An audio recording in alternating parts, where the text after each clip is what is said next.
Assalamualaikum warahmatullahi wabarakatuh. Kami di sini akan menjelaskan tentang tugas besar mata kuliah probabilitas statistika.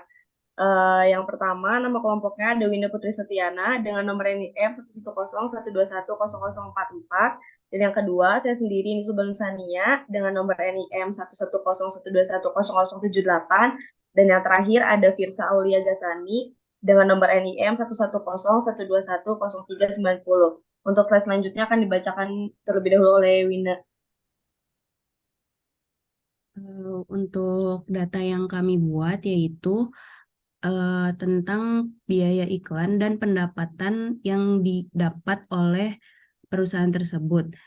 Untuk variabel X-nya itu ada X dan Y-nya itu ada 15 data.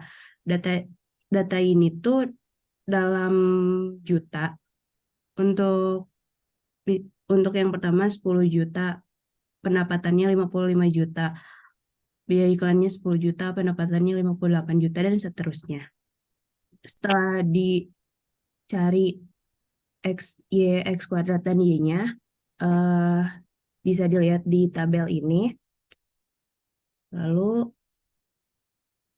jumlah dari X-nya itu 192, jumlah dari Y-nya itu 905, dan jumlah dari XY itu 11.650. Untuk jumlah dari X kuadratnya itu 2.500, dan jumlah dari Y kuadratnya itu 54.757. Dan selanjutnya dibacakan oleh Niswa untuk regresi linearnya. Nah, di sini ada persamaan regresi linear.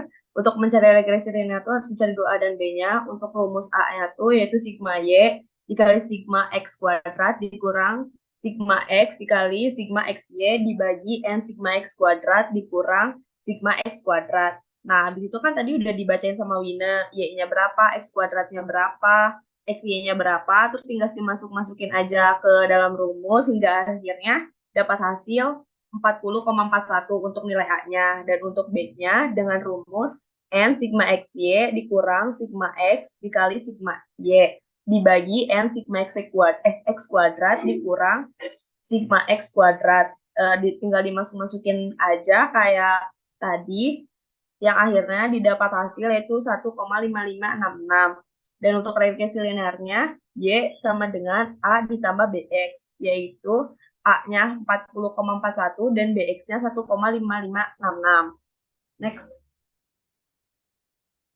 Regresi linear. Dari hasil perhitungan diperoleh koefisien regresi A dan B sehingga didapat model persamaan regresi Y sama dengan 40,41 ditambah 1,5566X.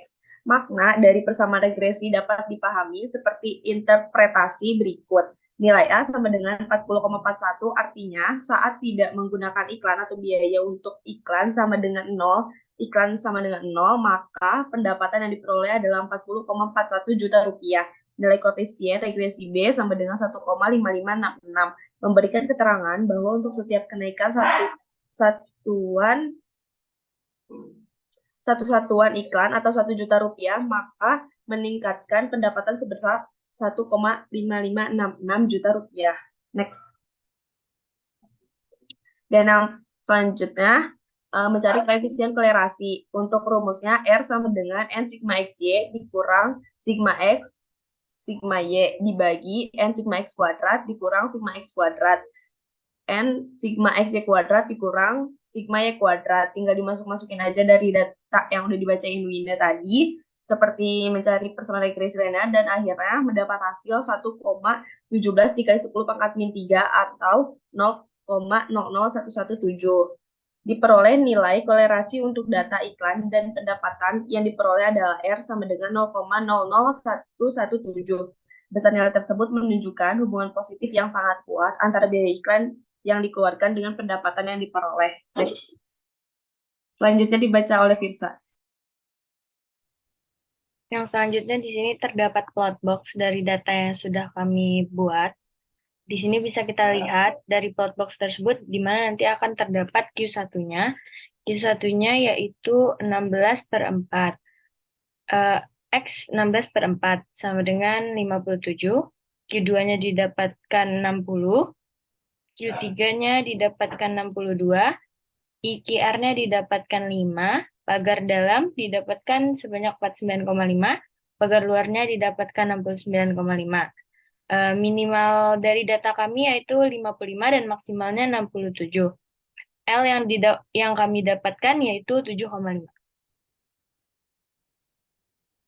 Dari data statistik yang telah kami pilih, hubungan yang terdapat pada data kami yaitu hubungan dengan konsep distribusi khusus peubah acak kontinu, di mana peubah acak kontinu merupakan peubah acak yang nilai-nilainya tak berhingga, banyaknya atau berisi sederetan anggota yang banyaknya sebanyak titik dalam sebuah garis disebut peubah acak kontinu.